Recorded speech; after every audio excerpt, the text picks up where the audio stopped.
Have you ever stopped to observe the profound, almost tragic irony that governs human ambition? We live in a culture that worships the hustle. From the moment we wake up, we are told to push, to grind, to force, and to conquer. We are taught that if we do not hold the steering wheel of our lives with a white-knuckled grip, everything will collapse into chaos. So, we try to control everything. We try to force our careers to accelerate. We try to force people to love us. We try to force opportunities to open up, and we try to force our minds to find peace. But what is the actual result of this constant, aggressive pushing? Instead of moving forward, you find yourself feeling heavier. You experience a constant, low-level anxiety in your chest. A persistent knot that never truly goes away. You spend your nights staring at the ceiling, replaying conversations, calculating future scenarios, and trying to fix things that haven't even broken yet. You are exhausting your soul. And the most painful part? The very things you are chasing so desperately seem to stay exactly one step out of your reach. It is like trying to catch a reflection of the moon in a bucket of turbulent water.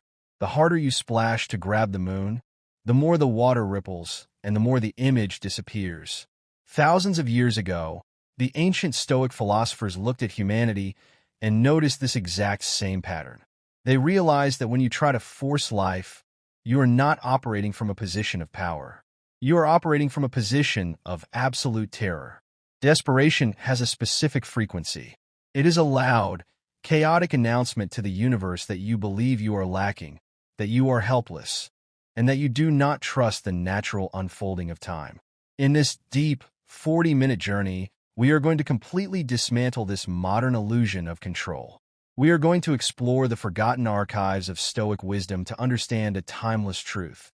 That true power does not belong to the person who fights the river, but to the person who knows how to flow with it. By the time this video ends, you will understand exactly why everything you truly desire begins to gravitate toward you the very moment you stop forcing it. To begin our journey into the unforced life, we must look into the teachings of a man who owned absolutely nothing, yet possessed everything. His name was Epictetus. Epictetus was not born into wealth or royalty. He was born a slave in the Roman Empire. He spent the formative years of his life walking with a severe limp because his master had brutally broken his leg.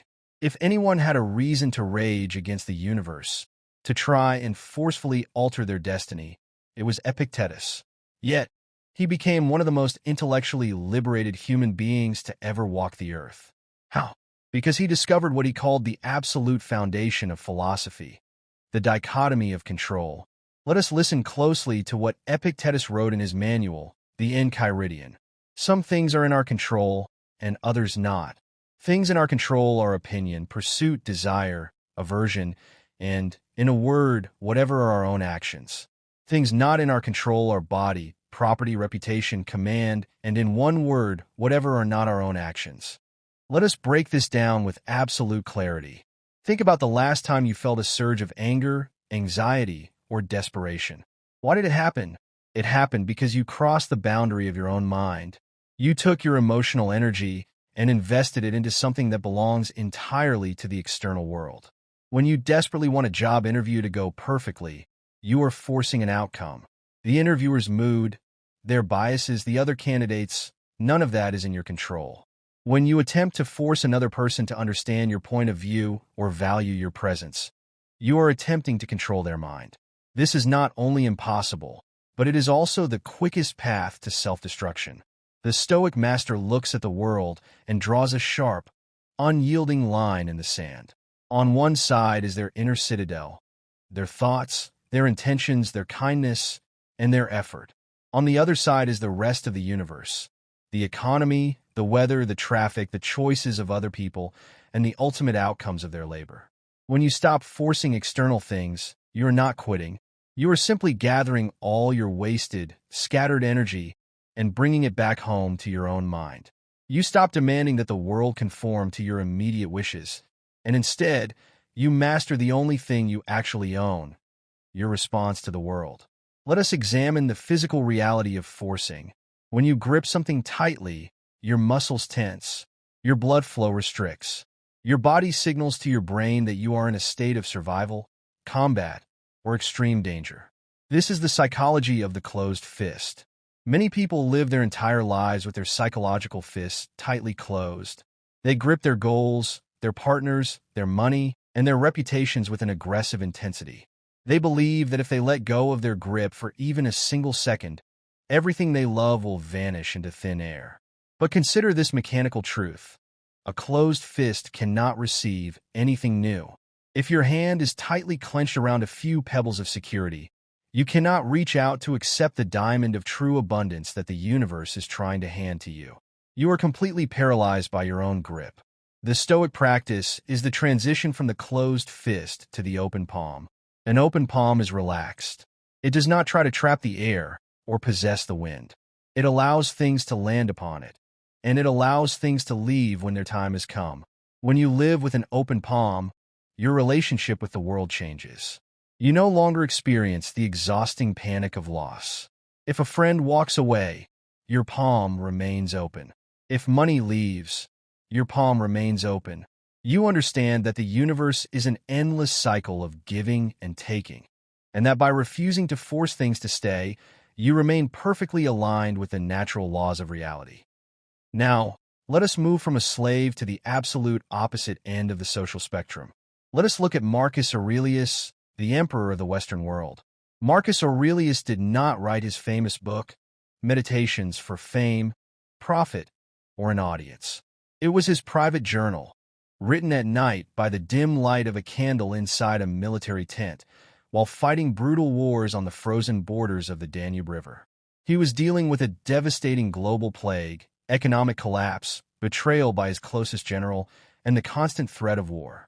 If anyone had the weight of the world on their shoulders, it was him. Yet, if you read his private thoughts, you do not find the frantic, stressed-out mind of a tyrant trying to force his subjects into submission. Instead, you find a man practicing radical surrender. Marcus Aurelius constantly reminded himself of a concept known as the logos, the grand, interconnected, rational web of the cosmos. He wrote, "Constantly regard the universe as one living being, having one substance and one soul, and observe how all things have reference to one perception, the perception of this one living being, and how all things act with one movement, and how all things are the cooperating causes of all things which exist." Imagine a single cell inside your body deciding it wants to rebel against your entire physical system. It wants to force its own path, independent of your health. What happens? It becomes a disease. Marcus Aurelius realized that human beings do the exact same thing when they complain, scream, and try to force reality to match their personal, limited timelines. We are acting like rebellious cells fighting the massive, intelligent body of the universe. When Marcus faced a betrayal or a political crisis, his first instinct was not to push back with frantic force. His first instinct was to pause, breathe, and align himself with the natural flow of events. He understood that every obstacle is simply fuel for the fire of character. He famously stated that the impediment to action advances action. What stands in the way becomes the way. We suffer deeply because we have created a myth in our minds. It is the myth of the perfect personal timing. We believe that we must be married by 25, wealthy by 30, and completely settled by 40. When reality does not match this highly rigid internal calendar, we become desperate. We start forcing situations. We accept toxic jobs because we are afraid of falling behind. We stay in broken relationships because we are terrified of being alone on our timeline. But Stoicism teaches us to look at a much grander clock, the cosmic clock of nature. Think about the seasons of the earth. Does the winter force itself to become summer ahead of schedule? Does the autumn feel guilty because its leaves are falling while the tropical trees are lush and green? No. Every element of nature operates in absolute, perfect harmony with its own cycle. When you try to force an event to happen prematurely, you are attempting to pluck unripe fruit from a tree. It will be bitter, it will taste awful, and you will destroy the branch in the process. Seneca pointed out that time is a commodity that we do not truly understand. We act as if we are running out of it every single second, so we rush through our lives, treating our present moments as garbage to be discarded on the way to a better future. But the unforced life acknowledges that your current location is exactly where you are supposed to be. If you are currently experiencing a season of isolation, do not force a connection. Use that isolation to build your inner empire. If you are experiencing a season of financial rebuilding, do not look for desperate shortcuts. Use this time to master your discipline. When you stop fighting the timing of your life, you realize that nature never rushes, yet everything is fully accomplished. To fully appreciate why forcing life drains our life force, we must look at the psychological insights of Lucius Annaeus Seneca, the great statesman and dramatist of Rome. Seneca was an incredibly wealthy and influential man, but he lived under the constant, volatile shadow of the paranoid Emperor Nero. At any moment, his wealth, his status, and his life could be taken away. Because he lived in such an unpredictable environment, Seneca developed a profound understanding of anxiety. He wrote a line in his letters to his friend Lucilius that should be tattooed on the mind of every modern individual. We suffer more often in imagination than in reality. Think about how much energy you expend every single day simply anticipating things. You anticipate failure. You anticipate rejection. You anticipate a bad outcome. And because you are terrified of these imaginary phantoms, you start forcing things in the present moment. You text someone 3 times because you are afraid they are leaving you. You overwork yourself to the point of physical illness because you are afraid of financial insecurity. Seneca pointed out that when we do this, we are living in a state of perpetual psychological self-harm. We are feeling the pain of a future tragedy that hasn't even occurred, and in all likelihood, never will. When you try to force life, you are trying to solve a puzzle that hasn't been designed yet. You are treating the present moment as a mere stepping stone to a future destination where you think you will finally be happy. But that future destination is an illusion. It is a horizon line that moves further away the closer you get to it. The Stoic path is a radical return to the immediate present. Seneca advised that we must live each day as if it were a complete life in itself. When you anchor your consciousness entirely in the now, the desperate need to force the future simply dissolves. You realize that you cannot control the harvest. You can only take care of the soil beneath your feet right now. There is a fascinating psychological principle that modern thinkers call the backward law, or the law of reversed effort. It states that the more you pursue a positive experience, the more it becomes a negative experience. Conversely, the more you accept a negative experience, the more it transforms into a positive one. When you are desperately chasing wealth, your very chase emphasizes how poor you feel right now. When you are forcing yourself to look happy, you are reinforcing your deep-seated sadness. The act of aggressive chasing is a psychological admission of lack. Let us look at this through the lens of modern relationships and career dynamics. Have you ever met someone who is completely desperate for attention and approval? They try too hard. They laugh too loudly at jokes. They agree with everything you say. They force their personality upon you. What is your natural, instinctive reaction to that person? You want to pull away. Their desperation creates an invisible barrier of discomfort. Now, contrast that with someone who is completely comfortable in their own skin. They do not seek your approval. They do not force their opinions on you. They listen quietly, they speak with calm intention, and they are completely detached from whether you like them or not. What happens? You are naturally drawn to them. Their unforced, grounded energy is magnetic. The exact same law applies to your goals, your dreams, and your manifestations. When you stop forcing, you stop sending out signals of panic and scarcity to the world. You step into a state of abundance. You do the work because you love the craft, not because you are begging the world for validation. And it is precisely when you stop begging that the world finally decides to give you what you deserve. To truly live an unforced life, one must adopt the ultimate emotional shield of the Stoics, a mindset known as amor fati. Translated from Latin, it means the love of fate. It is very easy to love your life when everything is going perfectly according to your plan. Anyone can be happy when they get the promotion, when their relationships are thriving, and when their bank account is full. But true philosophical mastery is tested when the plan shatters into a million pieces. Most people respond to tragedy, rejection, or delay by fighting it. They scream, "Why is this happening to me?" This shouldn't be happening.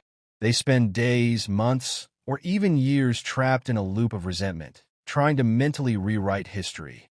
The Stoic takes a completely different approach. They look at a difficult situation, a broken relationship, a lost opportunity, a sudden health scare, and they do not merely accept it. They choose to love it. Marcus Aurelius used a beautiful metaphor to explain this. He said that a conscious human mind should be like a blazing fire. Whatever you throw into a fire, whether it is a pile of dry wood, a handful of garbage, or an old cloth, the fire simply consumes it, uses it as fuel, and grows brighter because of it. If you throw garbage onto a small, weak flame, you smother it and put it out. But if the fire is strong, the garbage becomes light and heat. When you let go of your attachment to outcomes, you experience a radical, terrifying form of freedom. Most people are psychological slaves to their environments. If the weather is bad, their mood is bad. If someone criticizes them, their entire day is ruined. If their business hits a minor speed bump, they fall into a deep depression. They are completely fragile because their peace is tied to things they cannot control. But the non-attached Stoic operates from a place of supreme invulnerability. They look at the world and say, asterisk, you can take my wealth, you can take my status, you can even slander my name, but you cannot enter the fortress of my mind. You cannot force me to be miserable. Asterisk. This non-attachment is not cold or uncaring. It is the purest form of love and dedication. When you are no longer forcing a relationship to serve your ego, you can finally love the person for who they truly are, rather than what they can provide for you. When you are no longer forcing your business to make you famous, you can finally serve your clients with absolute excellence. Non-attachment doesn't mean you own nothing. It means nothing owns you. It means you walk through the world with a light step, enjoying its beauty, playing its games, but always keeping your soul anchored in something far deeper than temporary physical success. Let us translate this profound philosophy into highly practical, daily actions. How do you walk out into the modern world tomorrow morning and live an unforced life? Here is your 5-step Stoic blueprint. Step 1. The morning boundary. Before you look at your phone, before you check your emails, take 2 minutes to sit in silence. Remind yourself of Epictetus's rule. Tell yourself, today, I will encounter chaos, difficult people, and unexpected delays. None of those are in my control. My only job today is to control my character, my focus, and my peace. Step 2. Practice intentional pausing. Whenever you feel the urge to react out of frustration, whether it is a confrontational text message, an annoying email, or traffic on the road, force your body to pause. Take 3 slow, deep breaths. Viktor Frankl, a man deeply influenced by Stoic principles, famously noted that between stimulus and response, there is a space. In that space lies our power to choose our response. Do not give away your power for a cheap, temporary reaction. Step 3. Shift from outcome to effort. When you work on a project or pursue a goal, detach your ego from the end result. If you are writing, focus entirely on the beauty of the sentence you are creating right now. If you are working out, focus entirely on the movement of your muscles. Let go of the need for immediate applause. Do the work for the sake of the work. Step 4. The open hand policy. Treat everything you possess, your money, your status, your health, and even the people you love, with an open hand. Enjoy them, cherish them, and protect them, but never squeeze them out of fear. Remind yourself that everything in this universe is temporary, on loan to you from the cosmos, and will eventually return to its source. Step 5. The evening release. At the end of every day, mentally review your actions without judgment. Sit down and ask yourself, where did I try to force things today? Where did I let anxiety take the wheel? Acknowledge it, forgive yourself, and mentally let go of the day. Tomorrow is a brand new life. We have traveled through centuries of wisdom, from the slave quarters of Rome to the imperial tents of the Danube River. And the core message remains unchanged. The world will tell you that if you stop forcing, you will fail. The world will try to scare you into believing that stillness is laziness. and that peace is a luxury for those who have already succeeded. But this is the great lie of our age. The most powerful force on this earth is not the storm that breaks the trees. It is the silent gravity that holds the planets in their orbit. It is the quiet, unyielding persistence of water that carves out Grand Canyons over time. When you choose to step out of the frantic matrix of desperation, you are not giving up your ambition. You are elevating it. You are stepping into a supreme form of confidence. You are looking at the universe and saying, I know who I am. I know my value. I will do my part with excellence, and I will let the rest unfold in its own perfect season.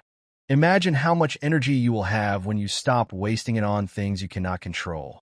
Imagine the radical clarity that will flood your mind when you stop suffocating your goals with anxiety.